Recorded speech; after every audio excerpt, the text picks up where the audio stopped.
like lower back. Yeah, I heard. His lower, he wants it to be called the lower back now. I have a nice lower back. There's an importance of the arch. It's the presentation of what you have down there that's the most important. True fact. You never True want fact. to present a steak on a pile of shit. You want to have a steak on a nice plate. True fact. It's Right, right you there. get what I'm saying? Presentation. We know that. Presentation. You always clean the rim. Yeah, you have to clean the rim. That's very, very important. We talk about that a lot. That's the main point of all of this. That's it. Listen, we know Klingons exist. Full sensor scan of the ship. Report on any movement by the Klingons. We just don't want them circling Uranus. That's exactly what I'm saying. You know what I mean? That's exactly what I'm saying. right there is a true message. True fact, folks. So, hey, it's another everything and Nothing. podcast, folks. We are absolutely enamored and happy to be here. Of course, my man Tuna, as always. That's definitely me. Discussions. It's him today. Last week it may have been the body snatcher. A little dissociative personality disorder? Sometimes. Possibly. Hey, listen to me. It's okay to disassociate every once in a while. You don't always want to be yourself all the time. Hence why we have visions of superheroes. You just don't want to be another guy.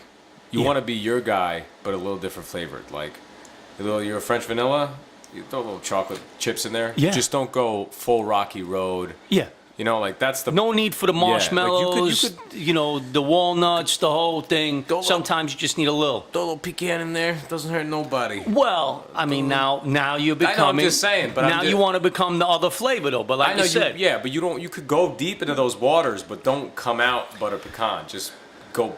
Little bit. Like, in other come words, back. you can have the vanilla and add the pecans. You just don't have to make the ice cream all buttery. Yeah, just I got you. slow your roll. If I you got get you. into the butter pecan territory and you're trying to be a coffee now, you're getting carried away. Speaking of coffee. I'll tell you right now, that would But be that, the you know- greatest ice cream of all time. Which flavor? Coffee butter pecan swirl from Haagen-Dazs. Listen to me. Well, listen to me. As far as I'm concerned, there is no better ice cream. Haagen-Dazs is it. Is Haagen-Dazs butter pecan the strongest ice cream possible? First of all, my favorite flavor of all time. Vanilla is premium. Vanilla is the most premium flavor ice cream ever. Haagen-Dazs vanilla. Not the vanilla with the little vanilla seeds and Not the everything. vanilla bean. Not vanilla bean. Just plain straight vanilla. Do you know why? Two reasons. One, because the flavor is just...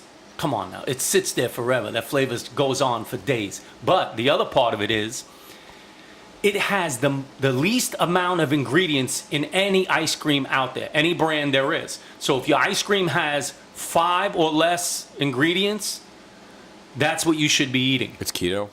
Yes. Well, it has a tremendous amount of fat. Yeah. So you're okay. Yeah. You I'll know? tell you right now, like... The dairy butter is the pecan- killer, though, I think, on the keto diet. Yeah, the butter pecan for me is like... No, it's premium. The reason why I say that is that vanilla to me is great. I'm a big fan, but vanilla is something that you can add to, and you can have variety with it. I'm talking about butter pecan in any scenario. You got tired from work, butter pecan. You went to the movies, butter pecan. Like that, you could have a cigar, butter pecan. Like it's something God, that's... listen to me. It's like the perfect state Listen of to me. ice cream. You don't get... Butter pecan is not taking that cigar taste out of your mouth. Ain't no way. Nothing does. No, you can't. Nothing. And I'm not saying... I'm not against a good cigar. I don't really smoke the cigars. Maybe at one point I had a few, but not a huge cigar smoker. Me but neither. Butter pecan is not taking that taste out of there. I don't think so. Anyway, that's just my thought. That's my favorite. I'm Butter strong. pecan. I used to, you know how crazy I was? Me and this kid were psychos. We used to buy 2 of them, cut them down the middle, Yes. slap them together like dorks. One time we did that with, I think we did with like Half Baked and Haagen-Dazs coffee. It was Haagen-Dazs coffee. It was great El flavor. Rapo for Yeah. us. We were just sitting there like just Yeah. dorks. You have. It's so having good. some time. Listen to me. We all have had those occasions where we've had the munchies, right? Bro, ice cream sandwiches. God. What? And make your own ice cream sandwich. Listen to me. You get those cookies. Get your favorite. Listen, the big Mama Jammas, the white chocolate macadamia nut. They're great. They're Right? great. I'm talking about the Neapolitan Yeah, giant ice cream sandwich. Yeah. that is I got like the Klondike Neapolitans. Those are good. They're I not- have the problem with the Klondike bar, though. Let me tell you what it is. yeah. It's covered in chocolate, which is all right. But that's a messy situation right The there. thing is, they make the chocolate thin. Yeah. It's not if you have a Haagen-Dazs bar, they have fortified Yes. the chocolate in there to be like it's almost like a chocolate bar that's been carefully wrapped around the ice cream. Yes. The same thing that Godiva does. Godiva's almond milk chocolate bar is the greatest ice cream bar. Yeah. It is so it's like okay, don't get me wrong, it's not worth $5.50 a hit, but once in a while, if you're feeling to have an ice cream bar, that is the most. I don't know what they do to their chocolate. I don't know where they get their almonds. Godiva chocolate to me is fantastic. It That really ice cream is. bar is It's just strong. good stuff right there. They have- I think they figured it Godiva out. store. I don't know if it's still there. I'm pretty sure it is. It's right next to Trump Towers. Yeah, It was a Godiva. I used to that- work over there. Yeah, Godiva's got it going on. They got good Yeah, strong yeah. chocolate. They have great chocolate, and the fact that they do that ice cream bar, what? You can't go wrong What are with they that. called? Magnums? They name them. Is that? Yeah, No, I don't think that's the Godiva. I think that's Magnum something is done else. by Dove. Dove chocolate. Dove too. That's good chocolate too. Dove has a good chocolate bar. But that ice that cream bar. see all this talk about these great ideas of what like ice cream is and chocolate is brings me to a point of a discussion, which is grinding. These people have basically stemmed forward what we think about ice cream and chocolate. They put in the time and the effort grinding at what it is that they do to make that a better thing, right? It's not You just have to plain be- old ice cream You anymore. have to It's be not just really into chocolate Yeah. and ice cream for a long Yeah. time. yeah. Big You- shout out to Jacques Torres, Holla. an old friend. But yeah, you'd have to be really into ice cream and chocolate for a long time to be like, I'm gonna change the chocolate game. Word. I've never seen. Imagine there's a guy out there who like walks like Muhammad Ali. I changed the chocolate game. I changed. Fuck you. he's like, He he's goes, like, nobody knew ice cream the bars. Hershey bar ain't got shit on me. Nobody knew ice cream bars until I came there, and I put almonds in that shit. I put caramel. I'm telling you, you want the best chocolate there is. That motherfucker Frazier Yeah. thought he was gonna beat me with an ice cream sandwich. I put that shit on a stick. I'm telling you, folks, I'm gonna change the world. That would be the greatest. That'd be the great, like one of the, it's because like if you had a time machine to go back in time and you could like view a certain like thing happening, viewing moments like that where some guy is like 80 years old, like that was me. I made Milky Ways. All you eat Milky Ways, my creation. I Yeah. made that shit. I wanna see that guy because that guy has a joy. Because like regular celebrity famous stuff is like pretty cool, but it's the people that It's all right. influence the guy who made like the first bottled water. That guy who made that is like he's on a mountain of money somewhere. But it's not just the Spearing mountain tigers. of money. We all know that, right? It's the grind. It's what he did and what it took to actually Oh, yeah. get to where he is. So Oh, that's yeah. what I'm saying. Grinding. Come on, we all know, right? That is the essence of what makes things happen. That is the essence of, having that Hershey come up with the idea that, hey, I'm going to go find hey, look, I just found a cacao bean. What can I do with this thing? Chocolate is being made in all these South American countries. And I'm going to take that back to the U.S. now. Remember when they came? You ever hear the story about how coffee got made? Wasn't it like in South? It was like in South America with the bean, and then they took it over to, I think it was like Egypt, like some Middle Eastern country. No, was it? No, actually, it might be different. We'd have to do a little research on that. This is by the way, this is someone who barely knows. Barely knows. But the idea yeah. of somebody being innovative enough and pushing and forging forward to make that happen. Yeah, you have to be pretty crazy, and you got to put in a lot of work, and it might not work out. That's the worst part. Is like imagine the guy. How many failures? Oh, yeah, I love. You ever see the Flex Seal guy on TV? Like there's probably a million guys who's like, I'm gonna put plastic in a can, and he just his whole life, I'm gonna figure it out. I'm gonna be a millionaire, and then like the next year, then like 10 years down the road, they're like, I've almost figured out the proper recipe for plastic in a can, and some guy comes out, Flex Seal. You could seal your house up in plastic from void rain, and just the guy because you gotta understand, it's like ideas, people that. There's so many more people alive now than ever. You can only assume there's 1,000 of you somewhere thinking the same thing, the same idea. It's the people that think that, like, the worst people you got to fear is like, nobody's ever thought of having an internet radio show. I'm gonna do an internet radio show. Wait, and mine's gonna be different. Come on now. It's like no. You are on the backs of all the people. Like even like, but that's like to me is like one of those things where it's like if you don't have good vision, like you can grind. Like grinding's important. You always wanna all the people that you see that have made it have pretty steadily worked incredibly hard to get to where they are. Oh yeah. The thing is, they also had vision. They had enough vision. Like they're very focused on the task in front of them, but they had enough vision to go, I'm gonna tread these waters carefully, and not get into a scenario where in the horizon, somebody already made this, it's already there. If you can't see that and you're just like, I'm going to just hammer at this one idea. I'm going to have a 5-wheeled car. It's going to work. I swear. 5 wheels is better than 4. You have one, it's going to allow you to navigate out of parking spaces better. That guy is like, he's same smart, but he just had a bad vision. About where it's going to go. It's like, dude, like, you don't see Tesla? Come on. You don't see rocket ships? You're going to Mars, dog. Yeah.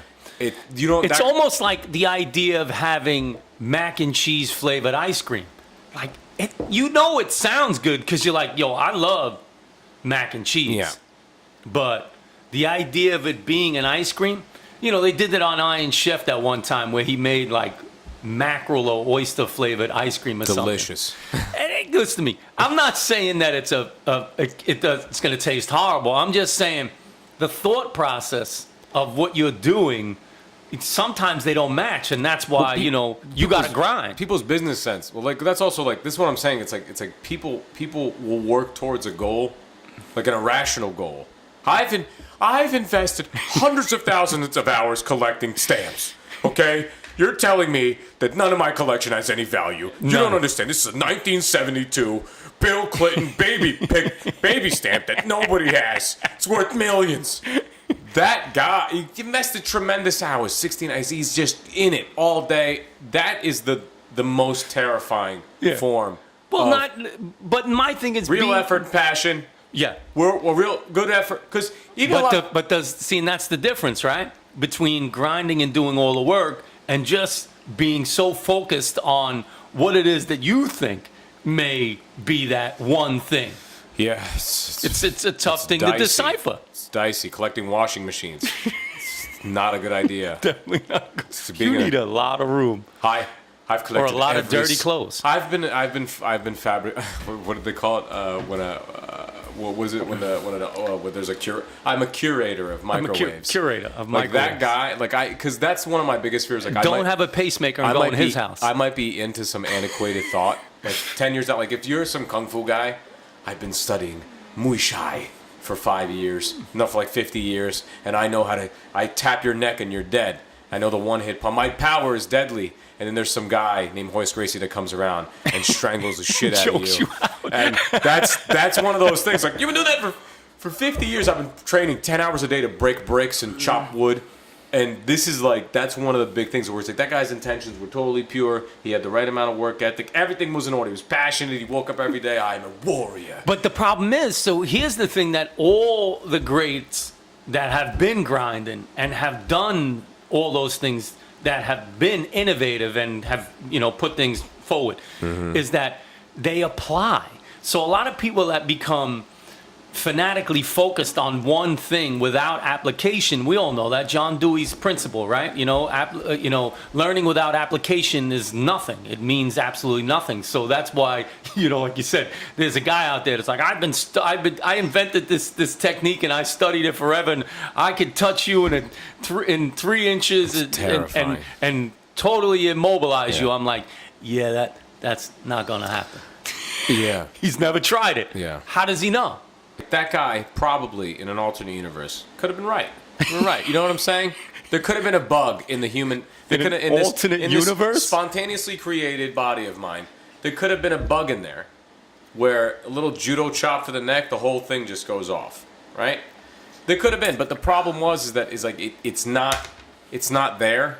So and like that's like that's like when I see people like when I see people doing things where it's like you see them, it's like you've been doing 20 years of it's psychological torture for anybody that would actually do that. Like and you're like I can't believe this is what you would do.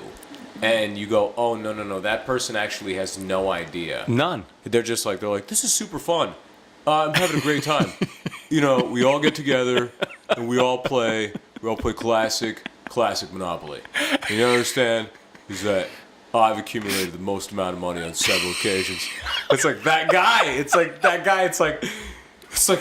there's nothing wrong with being the best Monopoly player. No. But the problem is like you have boiled your life down into one minor facet. Well, hence the boiling process is that if you boil something down, eventually it's nothing. It By the way, anybody boils playing away to Monopoly out nothing. there, I don't mean any disrespect. I'm a big fan of Monopoly, but just come on. Listen, Boardwalk Park Place, baby. You trying to be the best? You heard, trying to go to jail. Wait. Do not pass go. Yeah, Do not collect $200. Grinding is a process. It's a it's a daily thing. It's like an hourly reaffirmation of where you're headed. Because you can't. No, I tell people, this very much. You can't if you're trying to cultivate motivation from outside resources. Like, I'm going to listen to Eric Thomas. Excuse me, you know me. The spectacle's got to go on. I got to read and do some other stuff, right? So, grinding is a process. We all know this, right? So I have a friend of mine who was on one of the episodes of Big Bad Barbecue Brawl. Big shout out to barbecue everywhere. Anybody who's out there doing it. As of right now, it is the Only season. good barbecue, by the way. If you're making bad barbecue, and that's grinding. You got to grind. That's a grind. If your pulled pork is dry, No, and you put that together next to, if you put that in a bun, you don't give me any sauce, I will. Yeah, you're done. Pistol whip you. Yeah. I don't own guns. It's funny because grinding reminds me of Stretch Rumner, who was on one of the episodes of Big Bad Barbecue Brawl. We used his beer to do a beef shank. Oh my goodness! And I braised it in his beer. But Beef shank. he has a couple of restaurants in Kansas City. He's amazing. Chef, cook, pit master, the whole 9 yards. He's got a couple of places out there. We filmed that episode in behind one of his restaurants where he has a large venue space where he does concerts and everything else. What an amazing man, right? So talking about grinding, the name of his restaurants are Grinders, and it has a double entendre there. That's an eyebrow raiser, right? It's one of those words that I $3. think I know how to use, but I definitely don't use it right. You got to pull those out every once in a while, Hopefully. Sometimes you got to use those too. But here's a guy who's been grinding at it for a long time, and he's opening up a new place, and I'll post it up when we edit this out. In Kansas City, he's opening up a new place the 13th of this month. Mm-hmm. And again, it's called Grinders. It's in a location. He has all his places Grinders. And grinding and grinders, kind of like a double entendre, right? You know what I mean? Mm-hmm. Like, he is somebody who's been working hard at what he's been doing for a really long time, opening up these restaurants all over the place in Kansas City. Phenomenal food, like you're getting really good pizza, great burgers, and Grinders, from what I understand, is like we call them here heroes, right? Yeah. So Grinders is like a big sub sandwich, like a hoagie. Yeah. It's a really good one, right? So it's called a grinder. Tasty. Oh my goodness. I'm a big fan of hoagies too. Yeah. The sandwich game is strong. The sandwich game it's gotten strong around is big time. It's good, all the you understand, bro. Delis in New York and New Jersey, they're the best. It's like, no, dude. Every sandwich. Yeah, they got it now. Especially the South. New Orleans, muffalata? Come on. Down south, you get the muffalata? Dude, you know how much I love Cubans? God damn. That might be the best sandwich ever. Cuban sandwich. Listen to me. everybody, and that's what's funny. That brings me to another point when we talk about barbecue, and now we're talking about sandwiches, and they take on different names in different places, right? No matter where you go, the sandwich has a different name. You know what I mean? Leave a comment, right? Let us know what the sandwich game means to you out there. You heard. So where I'm from in Brooklyn, they're called heroes. We get a hero sandwich. Most of the time in my neighborhood, you got the salami, provolone, gabagool. You know what I mean? A little mustard, a little Italian sandwich. You know what I mean? There is nothing more enjoyable. A chicken parm hero. God, it's like anything, like a meatball hero. Like, where can you get anything better than that? Out of all the foods, because what is like those kind of foods are just they're so good. They're so basically good. Is what makes them so delicious. So tasty with some Haagen-Dazs. Come on, what? Kill it. A little chocolate shake. Listen to me. Get it down. The deal. I'm gonna break it down for you right now, you folks out there, all you Brooklynites, all my folks out there. Listen to me. Jimmy's Heroes. That's all I gotta say right there. Jimmy's Heroes. You get the ham, salami, provolone, maybe some fresh mutts. You get the lettuce, tomato, right? Double the cheese. Listen to me. Cheese game is strong. Strong. Then you gotta get the oregano sprinkle, salt, pepper, oil, vinegar, a little thinly sliced onion. Now, out there, all you folks out there who are making hero sandwiches and you're not doing it right, please put the onion on the deli slicer paper thin. That's the way to do it. Same thing with the lettuce. If you got thick slice of onion on anything, no good. I don't know. No, thick sliced onion at Peter Luger's with tomato, you can't go wrong. I'm not mad at that. That's Peter Luger's. Yeah, but not for a sandwich. That's the king. Yeah. That's the king. I'm talking like, if you're going to give me a burger, yeah, I'm not asking for the biggest bite of red onion in my mouth. I'm looking for this burger to be sort of assisted by this rabbit food. Yeah, sort of. Not even, and it's basically me. I really the way that's like one of the big things. Like if I see thick onions on anything, thick slice of onion. Like if I see pieces of big onion on anything, I go, "Are you trying to ruin?" You ever see big chunks of garlic in something? Can't do that either. What happened? It's unnecessary. What happened to you? Back to the famous or infamous hero. The grinder. That's to me. I'm so it's part right now. of what I consider one of the most enjoyable foods. Is a great sandwich with a bag of chips. Come on. And a can of Coke. Listen to me. Oh. Now, like I was saying before, going back to what I was, Jimmy's Heroes, right? You got the sandwich on the way to the beach, whether you were going Manhattan Beach, Brighton Beach, and Coney Island, because they all connect over in my neighborhood, right? You got yourself a hero sandwich, bo. Yeah. No joke. And you got yourself a Manhattan Special.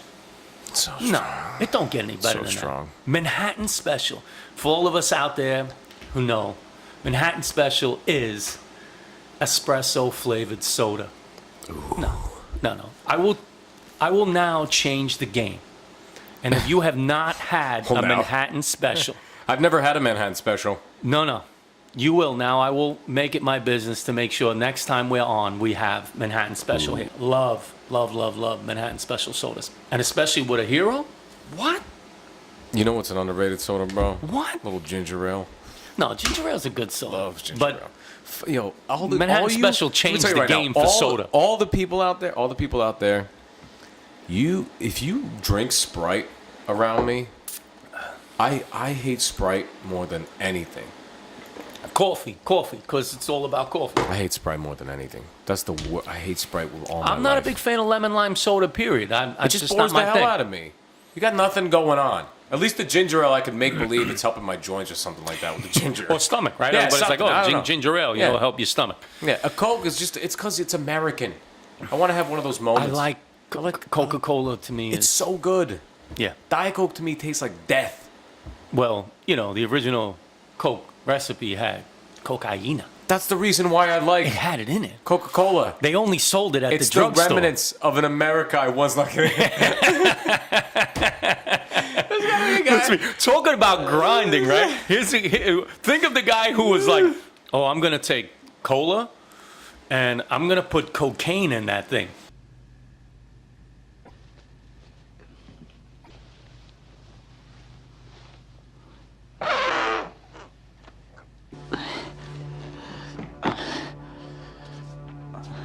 And people will like it forever. No, he was even worse. He goes Forthcoming. He goes. I know we're importing a bunch of these cocaine leaves to make, medicine or whatever you guys want. Exactly. I'm gonna make a beverage that I could sell to kids. Is that okay with you, fellas? It seems okay. Like, imagine the decision-making process. Like, they had no information. They're just people in suits. No FBI at the point. At that point. It's my nice suit. FDA, actually. Pinky ring. Yeah. Would you care to start manufacturing Coca-Cola without cocaine leaves? Yeah, of course. Yeah. 10 years later. So you're gonna have to remove the coke. Does that mean I can still bring in the cocaine leaves? It's like yeah. Just don't add the coke. All right. Listen to me. It's like soft porn. Yeah. It's like you're gonna have. Oh, you're gonna do cocaine, but we're gonna water it down a little bit. Dude, it makes and no make it sense. into a tasty beverage. We're gonna add ice cream to it. Who doesn't love ice cream? A Coca-Cola, well, the I know, root it's a beer root beer float, float. but no, Oh, it they used originally to- started yeah, out with yeah. Coca-Cola, Yeah. because I mean that was the soda we So had back strong. then, right? So it was a Coke float. That's Yeah. what it was. It's so good. I mean, and now a Coke float could mean Coke float means. If you don't know what a Coke float is, I'm gonna implore you to not Google it. listen to me, folks. Don't Google that. This podcast about everything and Nothing. it. I mean, We've stayed completely off topic, which is the great part. This which is exactly what we always want. the great part, right? Discussions, conversations, they travel just like everybody does. But grinding is really what the topic is about today. How do you stay focused? How do you make sure that your grind is going somewhere? How do you, make sure that it's all worth it in the end? I mean, But I mean, it's also you can't. But that's what I'm saying is it's like this is like the dichotomy of why you do anything, right? If you have an expectation of an outcome from what you're doing, you've missed the point. Yeah. It's like the point of it is that the actual grinding part was like, man, I'm waking up and blah, I'm really getting after it. That's great. It doesn't seem like you're enjoying And I'll it. tell you right now, I am sick and tired of all these people out there telling everybody about grinding and, every day you just got to get up and move once. I'm like, yo, listen, enough already. We get it, all right? So you became successful. Okay, so things worked out for you, and that's wonderful, right? But stop spewing this total obsolete idea. We all get it. We all know. Some people are more fortunate than others that they can get it done, and some people aren't. So stop throwing everything down everybody's throat. You know what I mean? Enough with these motivational things. We all know what we got to do. But I just think in a sense it's like it doesn't even need to be that heroic. Right. It just has to be, dude, you got the things that you needed to get done for today. That's it. So that hopefully 11 years down the road, you're on a boat in Puerto Rico. Yeah, well, It's not saying anybody's dreams or anybody's goals or ambitions. You like to be on the boat for some reason. I'm just saying I want to sometimes occasionally float into the Atlantic. I'm not saying that that's the right thing for everybody. I'm saying that's the right thing for me. Right. But the main thing is just like it's like in a day-to-day thing. Like when people get it, you worked out twice today? How did you? I'm shocked that you would even make that effort. No. It's just a matter of like, it's not that there's a guy right now that's doing brain surgery on 0 sleep for 3 days. Yeah. That's the guy. Yeah, give him a big hand. Grinding. Give Exactly. him a big clap. Grinding. Because let me tell you right now, that guy's actually doing meaningful work. What you're doing in your like in the grinding sense is that you have to be you got to be a silent warrior, hidden in the bushes, just every day, biding your time, doing all the right things that you need to get done, because in the long term, it's all going to pan out because you're not. And I like the idea of people doing motivational speaking and giving people hope. That's a good grinding message. Giving hope. It's not about telling everybody, yeah, well, you didn't work hard enough and, stop pitying yourself and stop looking at everybody else. Come on. We all have looked at somebody else and wanted to emulate. That's what kind of puts a grind in motion, correct? I mean, I don't know if I'm all, totally out there with this one, but we all think that being famous and rich and all these other things is the reason to grind, and it shouldn't be. And I had to find that out firsthand. The grind should be about the grind. It shouldn't be about, like you said, it shouldn't be your thought of the end destination or the result. It needs to be just the grind. And sometimes it's not glorious, and sometimes it's not. I boil it down to sort of like two things. There are these things that we do that are inherently self-destructive that we've rationalized in our head as sort of behaviorisms that are totally justified because of the stresses of life. And then there are these like self-betterments that we do on a day-to-day that are striving for us to get a little bit more peaceful, a little bit more calmful, a little bit more fortified in who we are, a little more calloused in our way of thinking. Yeah. And we get strength. We get stronger. Now, we also confuse the way we use the word fun in what we do. Oh, yeah. Where some people are like, man, that dude's been training for 10 years. How did he do it? Dorian Yates goes, no. Dorian Yates goes, I did nothing but this for 11 years. That was my fun and my joy. I loved every bit of it. I loved training. I loved pushing myself. I loved taking heroic shits. I loved all of it because that was his life. That's what he did. It's funny how we use the same assimilation, but the time periods are different. So like my, reasoning for that push and getting to where he is would be Arnold Schwarzenegger. I mean, here's a guy who came from another country, didn't speak the language, and had a focus and had a grind. But people think that he was out there. He's like, oh, he's a wild cat. Yeah. No, he's training. Train. Every day. Like a mad dog. He's dieting. Oh, he wants to be an actor? Guess what? I'm going to take every acting class on the planet. And he didn't even speak hardly any English yet. Couldn't even speak English. You know how many major movies he's featured in? Every single one. Come on. Kate, thank you. Come on. Everybody's seen The Kindergarten Cop. It's great. It's a family classic, and you enjoyed it for what it was worth. It's a great movie. It made no sense most of the time. But come on, Terminator? It's great. He's been in great movies. Predator, sir. Come on. Have you seen that? Commando? Yeah, Conan? Conan's strong. But I'm just saying, They tried to redo the Conan a few times with other people. That guy looks like a Conan, though. That new guy. Listen to me. I'm not saying he doesn't. I'm just saying. It's not great, but he looks like a Conan. Conan? He's believable. That guy looks like a Conan. I'm not saying the movie went great, but that guy, the guy that played the new Conan, not bad. No, I saw it. It was good. Yeah. But to me, nothing like. Yeah, but but the main point is we have all this these are the two brackets that I put in the thing where it's like if you fall into the grinding thing, you're actually just falling into that the betterment category of going my fun. Well, if you're using the grinding for that purpose, for me it's not about that. No, but we're all doing things all the time. Yes, we're all grinding. We're everybody on this planet is doing things all the time. It's just turning what you do into. Did you see how I reached for the chair? There's definitely not a chair there. You're missing a chair.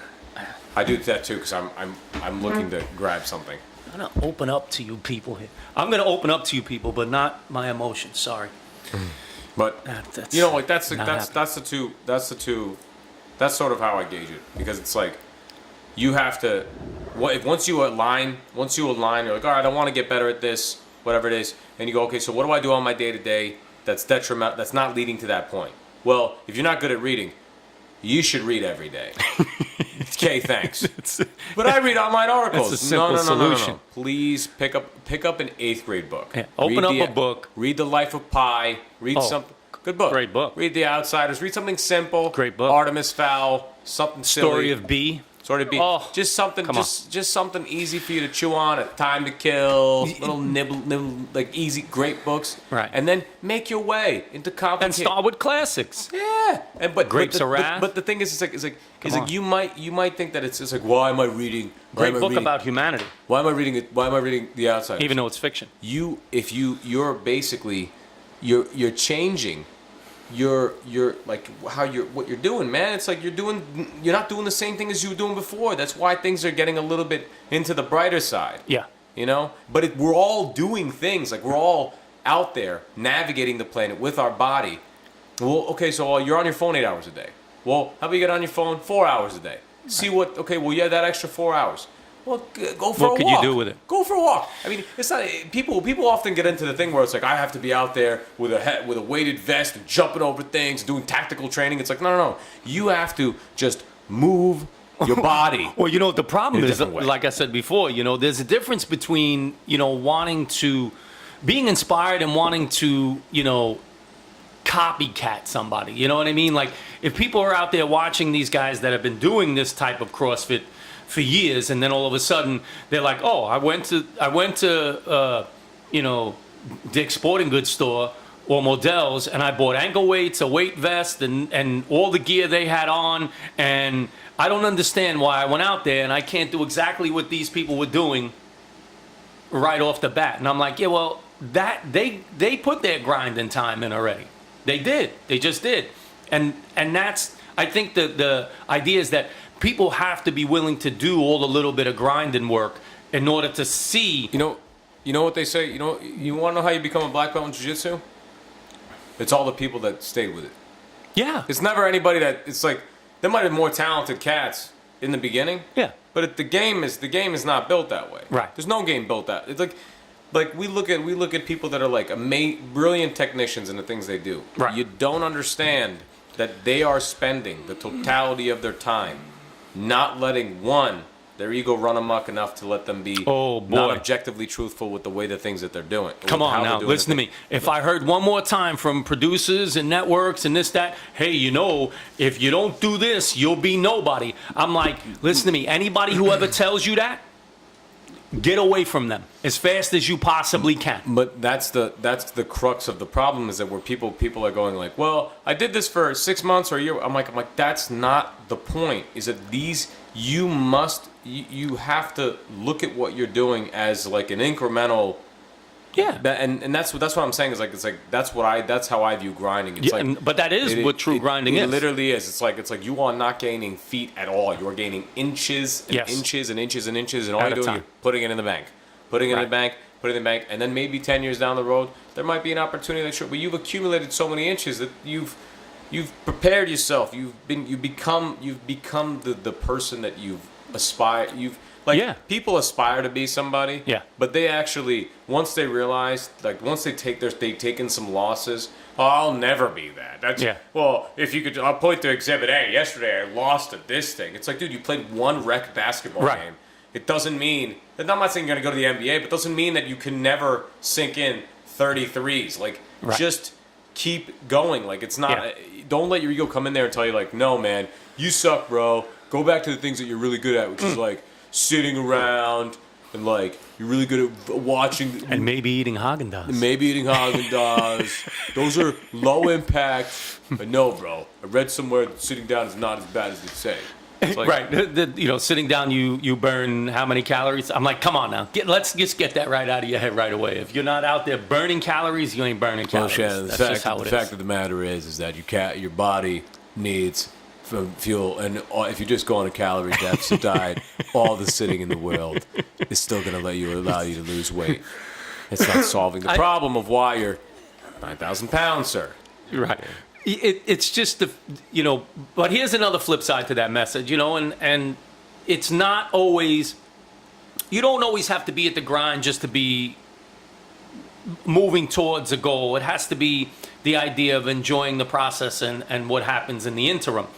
You also have to know sometimes when enough is enough. You can't overdo it, period. We all know that, right? You can overdo it. And I'm not saying by, training twice a day if you feel you need to, then you should, right? But on the days you need rest, or the times in which you've heard enough or seen enough, and that's just the way it is, the grind has to be something different. It just does. You don't always have to, your grind doesn't need to follow the path as everybody else. But this is how treacherous all these waters are. Yes. You have to sit there and go, am I doing this because I'm trying to play a game of one-upsman with maybe somebody in my proximity? Right. Because we could do that all the time. We go well, He's front squatting 135. Which is bullshit. I'll front squat 155, Right. and I'll have the upper hand in this class, and I'm going to win. You could do that, or you can go, I don't even feel good at 135. I'm actually going to scale this back down to 105 Right. because you know what? I need to really sharpen up how I'm doing these front squats anyway. This is one of the things is that on every level of this game, it's like almost an entire minefield that you are basically walking over. As in, I made the decision to start working out, and then all of a sudden I'm gonna floor my meat wagon all the time on that 9,000 RPMs. Then what happens? You get sick. Right. And most of us, we've experienced this. But if you experience that, put that into your, like, on your wall somewhere. Right. July 10th, this time. Remember that time where I threw up half of what like everything that I ate, and I was shitting blood for a week? Do not. That's training hard. Yeah, that's called. Hey, you pushed the limit. That's good. training You hard. learned a lot about it I've yourself. been there. I've done that. Oh my goodness. Let's take it back in a little bit. Get a little, be a little reasonable, because this thing is not like you're not Goku from Dragon Ball Z. Right. We're like, oh my God, he came back stronger. How did that happen? He's a fictional character. He doesn't live in reality. He's not a real person. And you know what's funny? One of my favorite inspirational movies is Rudy. It's not all the other ones where everybody gets to be this famous person. It's the idea that sometimes you just have to grind at something because you like what it brings to you, the essence of what it is. It doesn't have to bring an end result of grandeur all the time. You know what I mean? Yeah, but the expectation of the end result is the worst idea as anybody. If you do this, you'll become a world champion. Right. Look at Johnny. Look at him. He's a king. Right. Johnny's still dealing with the fact that his mom didn't love him, or he's still like, you get to the highest plane of anything. You might have some resounding. You might be proud of yourself, but what you have to actually do is you're proud of the actual work you put in. Right. Don't ever be proud of the medal. Exactly. Yeah, don't ever look at the also trophy. the process, right? And that's It's all the process. It's all the Is process. the juice. That's where the juice is. You go, Because what Rudy's thing is that I'll get on the practice field every day and practice with that team. I love football. I love this team. I want to be part of it. That's the way it is. So I'm going to grind every day. I don't need to be the star of the team. I don't need to be the quarterback. But I know I need to do some work to help everything. That's a grinding message. And at the end, a walk-on playtime on the field was like, yo, that to me is the reward. He got the reward for the amount of time he was able to spend. And that's a great grinding message, you know? It's not the idea that, oh yeah, we all seen the movies, right? You know, the guys, he goes off into the woods somewhere and he does 30,000 push-ups every day and runs in the thing and blah blah blah, and then all of a sudden he's the best in the world. And I'm like, come on, people, really? Is that the result that we're all looking for? We build our own legacies. Yeah. Right? We do. It takes our blood, sweat, and tears. Yeah. But in many people's, they complete the narrative in their brain. They've built the great Guy Ritchie story in their head, and it's amazing. They're going to be, just another great filmmaker. And it's like, you can't look at it that way. You have to look at it as like that's like one of the big things. If you see with like training, it's like if you should only train if you train because you enjoy the act of doing this. The process. Because it's the grind. You are going to set yourself up for the most butthurt moment of your life at 50, realizing that, oh, you've hit the fourth degree or whatever it might be, this and that, and all was for naught. You didn't enjoy any of it. You weren't really doing it because you loved it, And you see that with people all the time. You see dentists and doctors that just jump off a bridge. It's sad because they thought that, I'm going to become a doctor. I'm a doctor. I'm well known and I have this great life and this family, but I really just wanted to play the saxophone, and I didn't really follow that dream, and I didn't really kept going with it. And I took the safe route, and that's the biggest fear. And you have to constantly you have to tell yourself, like, man, why are you doing this? Like, what why are you trying to be better? Well, who told you to be better? Are you trying to do it because you saw this girl and you knew that if you got better, she would like you? These are all these are all potholes that are gonna lead to you just you're gonna die unhappy. Because at the end of the day, you have to look back at your life and go, I did those things because I enjoyed doing those things. Those things were net positive in my life. They made me feel good. You know, it's not a false grind. You know, it's not a false sense of why you're doing it. I think that's a very, very important message. A lot of people lose that. They lose the idea of what the process and the journey and the grind is supposed to be. The grind is supposed to be because you want to do that, not because you have to, or not because somebody is feeding you false information of why you should be doing it. You know, like I said, putting somebody else on a pedestal, you know, that you are trying to emulate or assimilate as. Those shouldn't be the reasons you that you grind and that you're doing the journey that you're on. It should be for the self-betterment of yourself. I like that message, Tuna. That is a message that rings true. That to me is a true sense of character. And the only way I'm making this assessment is I'm looking at all the people at the top of whatever thing that they're doing, CEOs, major basketball players, and you watch some of these people and they crash horrifically. Yeah, they crash. Not only he's like not only did they do something that they didn't necessarily love, they had a talent for it. They kept going with it. They became very successful for it. But it defined them so much that they actually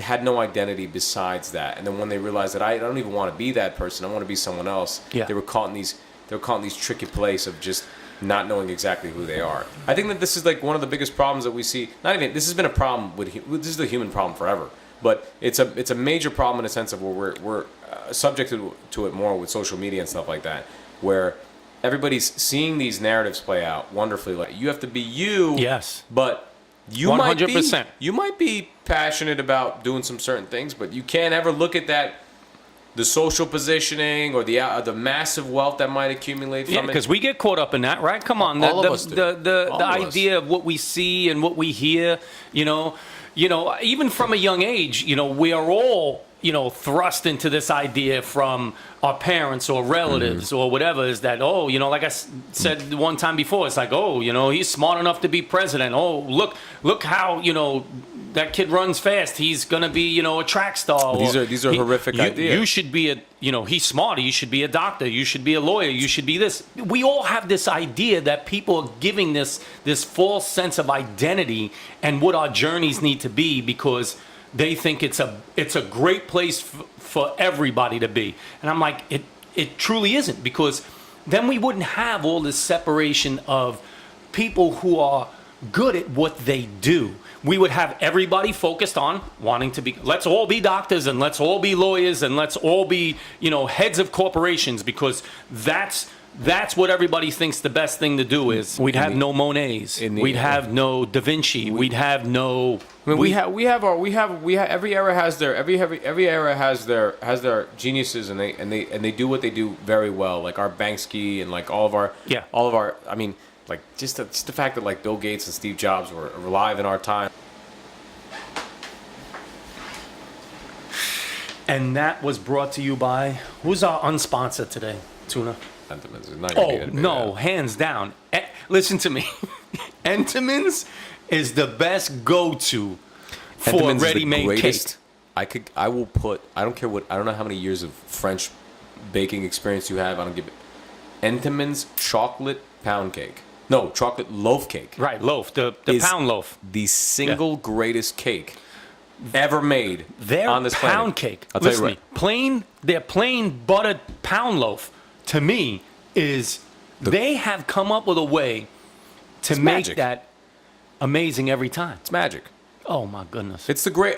There is nothing in my day that's more important, right? Like, I'm thinking about the universe, the fact that I'm gonna die. It will always be superseded with the fact of I can get a quarter gallon of milk. I could throw it in the freezer. I'm already excited. I could throw it in the freezer for 5 minutes, get a little extra chilled, and I could dunk handfuls of chocolate pound cake like I'm the kid in Matilda, because it's just that's all I think about. I love that pound cake more. There's a lot of people in my life. There's a few of them that I would trade in for an infinite supply of pound cake. Oh, a few. Listen, well, that's because you haven't lived as long as me. You know more people. Yeah, I I would definitely. See, you know what's the funny thing is? I can definitely sit down and have pound cake with a lot of people, right? I could. Yeah. I could do that. But I would trade off spending my time alone with Entenmann's pound cake and a good scoop of Haagen-Dazs ice cream God damn. over sitting in a room with a lot of people. With a some lot warm of people. caramel sauce? Just for the sake of it? If you have it, put Why it not? on there. It's Yeah. like if you listen to me. You know what I was gonna do one if you time? got it. This is how sick I was. I was gonna cut off a block of it and I was gonna butter a pan. No, you can. I've already done it. No. That truly is amazing. Listen to me, folks out there. If you going to the store, pound cake, Yeah. okay, and you don't have to do anything to it. There's already a lot of butter and a lot of sugar in it, right? Put a Yeah. little bit of butter in the pan, and you cook it like you would cook French toast. Oh my god. Oh my! No, listen to me. Never even No, listen thought to of me. it. It changes. It changes the way you feel about it. I can't even tell. I'm getting emotional thinking about cake. Yeah. Entenmann's, see, look, Entenmann's used to be, look, they've always been known for their marble pound cakes. What happened was that they had the strongest chocolate chip cookie for years. Yeah. Now I don't. Now Something happened. Something happened where they couldn't keep making. I don't know if they're like blending up children to put it into it, but they couldn't. Listen to me, kittens and puppies. They didn't. Yeah, all those unused kittens and puppies that they couldn't get rid of. It's actually PETA owns Entenmann's, but they used to have the strongest chocolate chip cookie after dunking it into a glass of milk ever. But it was like 2009. They might have changed the CEO. They changed it. Something happened. It's not that the chocolate chip cookies. They're not bad. I'm not a big fan of them They're anymore. They're a moderate cookie to have, but they have They don't have a good aftertaste. No, and you know what's funny? You said that. I agree, 100%. The aftertaste. It's not the actual taste of the cookie. It's the post-mortem of the cookie experience. But the person who's taken over the cookie game is David's Cookies. David's Cookies will always be the king. But I'm a big fan of if you're dunking chocolate chip cookies, no, Chips Ahoy. Blue bag. I'll tell you right now. By all means, you know why? Chocolate. It's a crispy cookie. Handles the milk really good. I don't even look for I look for David's chocolate chunk chocolate chip cookie. Not for dunking. I don't even care about dunking at this point. No, eating I'm talking about if you're having a cookie and a glass of milk, like your Santa, there's nothing better than nothing. Listen, Santa, if you're listening, please don't put us on the naughty list this year. Please do. I want some of the dirty toys. That's not a bad toys. Those assless open for that one. Those assless chaps. Yeah. Oh, but see, listen, you're a fan of the assless chaps. I can't do the assless chaps. And not that I'm not saying that you don't wear them well. I'm just saying it's Can't wear them anywhere. well, you can. Could wear them. Listen to me. It's definitely a conversation starter at a party, for sure. For sure, no doubt Everyone's about going to ask, well, the main question everyone asks, if you show up to a party, this is the first line of question that anytime it happens if you're wearing assless chaps or like a cowhide vest. People will always ask you, one, why are you here? And then once if you come up with an adequate reason, then they might ask for your name and here's the and number phone for the number, and police. I'm saying by all means, you should give it to them. But what's funny is that, the years of riding motorcycle, I've worn chaps. It gets cold riding that bike sometimes, and the chaps are necessary. And cowboys, you gotta wear them in the. Those are functional uses. Functional uses. Functional uses. But hey, listen, I'm not If you're I'm some not opposed to showing up to the party with the assless chaps on. I'm not opposed to it because I'm a party person. I know you are. Give me a lampshade, baby. I'm not mad at it. I'm not mad at it at all. I'm just saying, if you're some guy in T-neck and you're going, hey, you guys having a party? Cool. This is Tim, and Tim shows up with some assless chaps. Yo, you gotta. I'm inviting him to every party. No, I'm just if you're having a sweaty party. I'm digging it. I like the idea of the originality. The everyday guy who's like, I've been pumping it, bro. Been getting it. My chest Even that guy deals with it. And it's like, you got to go to that guy and tell him, like, Of dude, course. if you just separated yourself, you could actually become the most optimized version of who you could possibly be. But you're not, because you're stuck in the fact of, like, no, I do look big and I am strong and I am bigger. Dude, you can't think like that. Don't get caught on that self-recognition. You should be self-recognizing. I say that all the time. You should applaud yourself for accomplishing things. But it should be an acknowledgement. It should be an acknowledgement. You should never sit there. You should never sit there. But it should never float your boat. Look at my mighty empire that I've built. Yeah. Off winning regional ping pong competitions. Right. Like, you can't live in that way. And that's why, like, I'm always in the camp of just like, she's like, hey, it's great that you're here. Great. But the fact is that you showed up, you should be enjoying the fact that You're here. That's you're here. it. Period. End. Cool, you're having a good time. If you don't enjoy, if you're there, like, I'm gonna get to, you're setting yourself up for so much failure in your head. Like, Yeah. you're causing psychological trauma. Oh, yeah. Forget the loss of money and all the other ancillary stuff. Because that's what happens. It's the trauma on your head that you're causing, where you're like, well, I expected myself to be this person. Like, there's someone I know that, was thinking about doing comedy. I'm like, man, you should do comedy because you like making people laugh. Yes. That's the only thing that can get you to where you want to be. Right. But if you ever look at it as like, oh, maybe I can make it in comedy, you're never gonna make it in comedy. Yeah. You're never gonna make. And you have to figure that out. You have to figure that out sooner than later. Like I said before, all the other things that come along with accomplishing something, those are byproducts. Those are just ancillary items that are involved. Like I said before, in the beginning for me, I started the food, went to culinary school, started the food truck, then went to culinary school, and then all of a sudden, boom, something happened. It wasn't the reason. My goal wasn't to set out to be on television. It just didn't happen. That wasn't my reasoning at all. And when it did happen, of course, you get a little involved. You get a little, I hate to use a lot of the terminology, but you get a little starstruck at yourself. And it's a horrible place to be. So that's why, for me, that's why I was talking a little bit today about the grinding. For me, it was the grind. It was the idea of doing the show. It was the idea of being able to showcase some of my abilities of what I can do by cooking. And the fact that it was done on such a broad scale, great.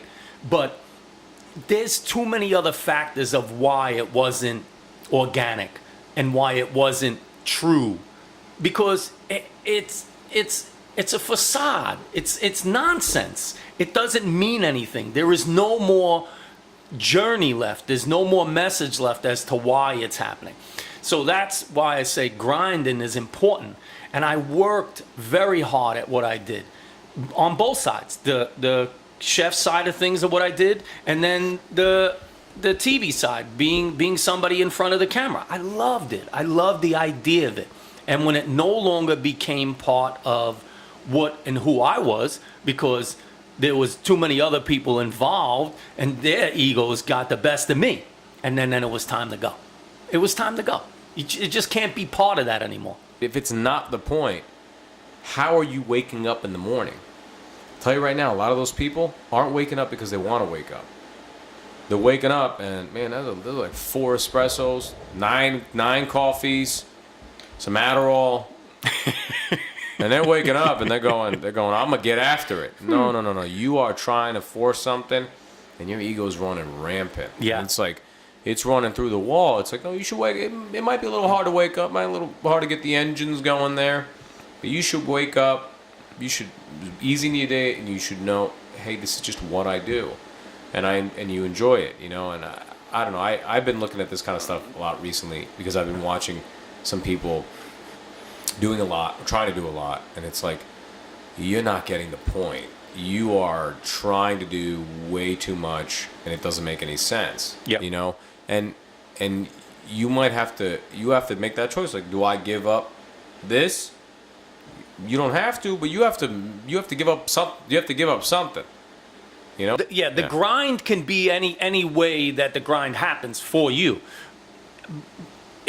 For me, it's just the basis. It's just the basis of why we do what we do, and the reason we do what we do.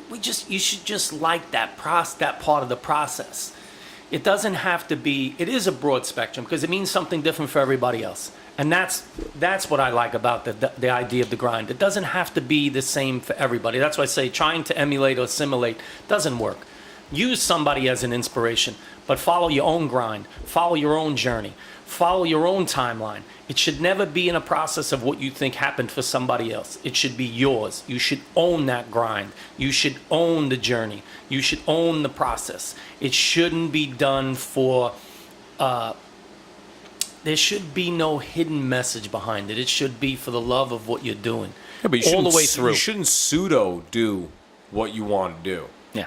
You should do it like, hey man, I enjoy painting. This is what I do. Oh Yeah. great. Did someone like your painting? They give you $500 for it? Fantastic. Good for Great. you. And if they don't, you're still painting. You just that's really what it is. You got to have a dream. Go, I want to get really, really good at this thing. Let's see how far I can get good at playing the piano. Yeah. And that's it. You might be 70 years old. You go, I'm going to go on America's Got Talent. Right. Sing. I'm going to Yes. sing Led Zeppelin. Yes. Great.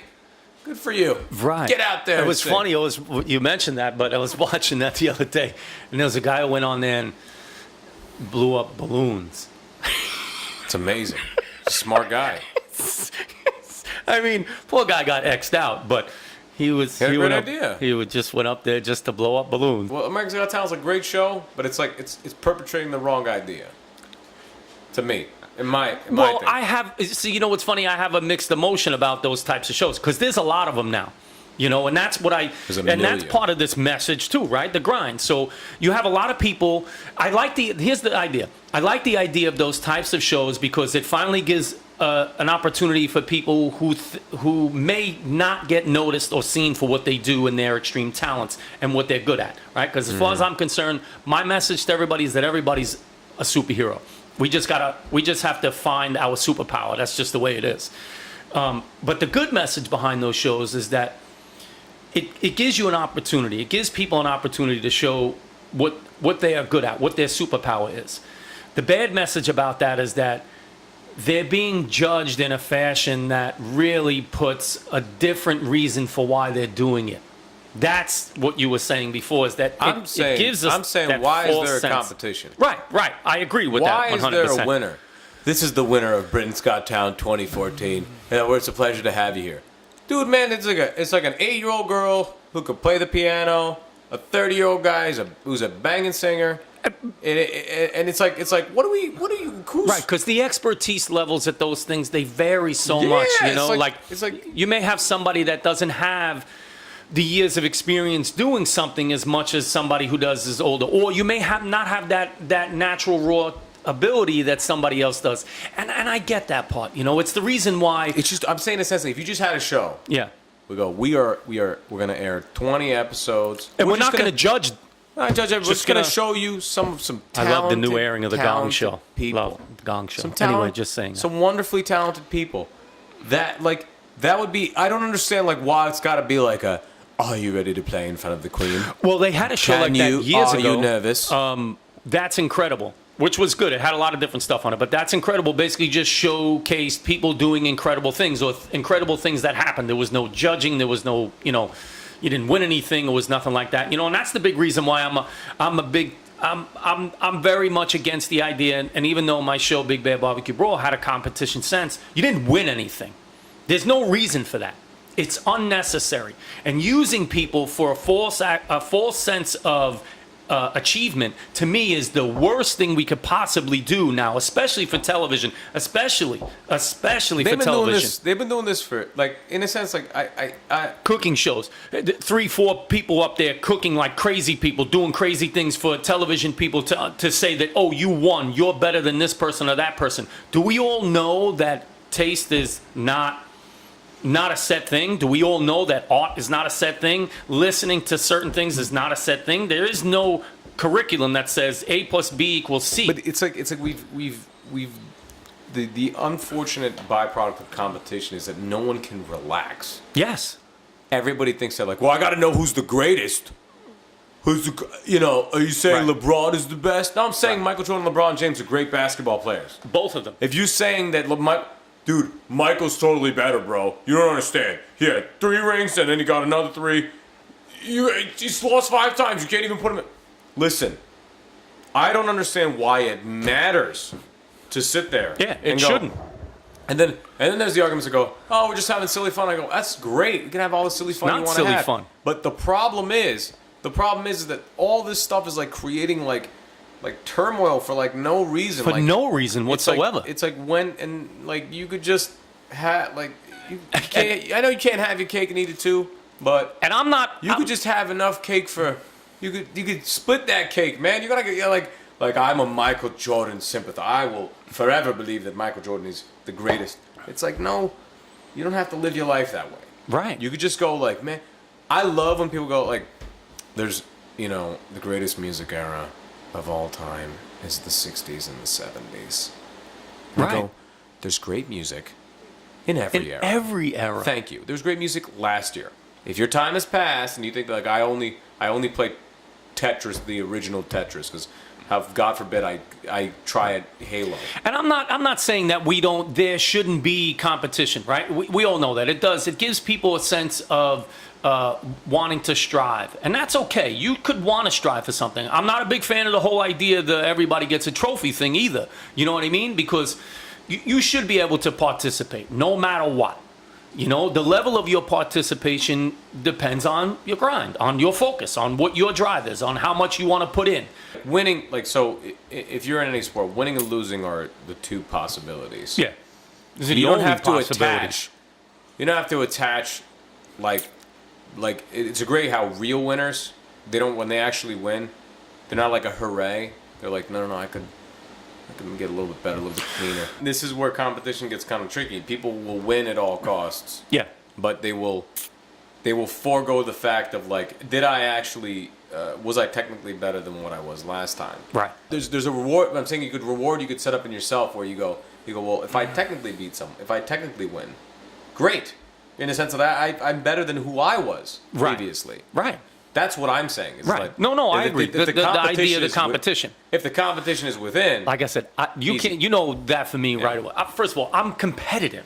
That's just the way it is. We all know that. My history, I am competitive. That's just how it is, right? Being a fighter at a young age, wanting to compete in certain things, that's just how it is. I have a competitive spirit. The idea is that I am not, and I have never, and in the fight game, well, you have to want to compete just to do that. But for me, my acknowledgement of competing wasn't to be beating somebody. It was to make sure that I was doing, like everything I was learning was making me the competitor that I thought I could be. It wasn't because I wanted to beat somebody else, because, unlike the fight game, you do know who you're going to fight before you get in the ring. But in actuality, when it goes back to time when that all started, gladiators, they never knew. You just went in there, to fight, to see if what your skill was better than the next person. Yeah. And that, to me, is what I like about the whole idea.